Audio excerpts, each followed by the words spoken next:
we mentioned that you are one of our original Dorsivy clients and that you use Dorsivy on a regular basis.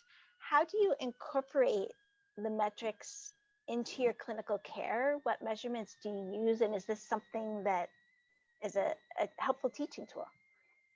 Yeah, actually, I found that this whole dissociation idea, which has been around, I think using Dorsivy for the last 5 years, clinically, it was the first time that there was no guesswork. In the past, my first decade or two before I had this, I had to use just joint mobilization and the subtlety to see which segment in this dissociation curve was either present or absent. But then when you watch someone just flex and touch their toes, but they still have back pain, then you always are, is this a mobility issue or is this a stability issue? So I really like using Dorsivy to really pinpoint, because when you put those electrodes and based on all the data it spits out, it actually can pinpoint where the person was stiff in their curve. So many times, like last week, there was a 63-year-old male who had back pain, but only when he's walking. Then that was after 4 weeks of therapy. When he first came in, it was standing, sitting, and walking. So we got to this point where we decided, let's test you now. We've taken away 2 out of your 3 symptoms. And when we tested him, he pretty much almost touched his toes. But then when we further did the test, we realized that in standing, which is why I love this aspect of the test, is he couldn't pelvic tilt. Now, this is someone who is in finance, and so he sits all day. So in sitting, he was moving that spine, and I did all the work to restore that dissociation in sitting. But in standing, because of the tightness in the hamstrings and everything, he still couldn't dissociate that pelvis.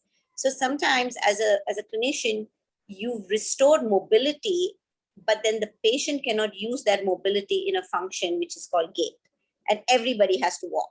So I really found that, and then to show them that you have mobility, but you can't use it, was a big eye opener for them. And they kept thinking that, their issue was more, they would, and the data also showed that they were overusing their back to compensate.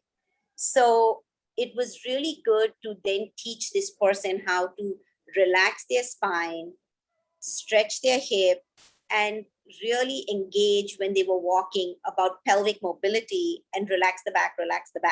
And so this person now is walking 3 miles, but we realized that we had to tell this person to shut off his back. And they kept saying, what do you mean shut off my back? Like, my back has to work. And I said, no, look at this. You're using your back 2 times more than it needs to be used. So if we take away spinal fatigue, you can walk. And it was like a complete game changer for this person. And I really feel like that's where, really pinpointing where in this curve you're losing it, how then are you overloading your body, and how you then get control over your pain. Because knowing how to control your pain is like the biggest gift you can give a patient, I feel. Because then they can switch it on, and when it comes on, they switch it off, and then they're like, wow, I can do this.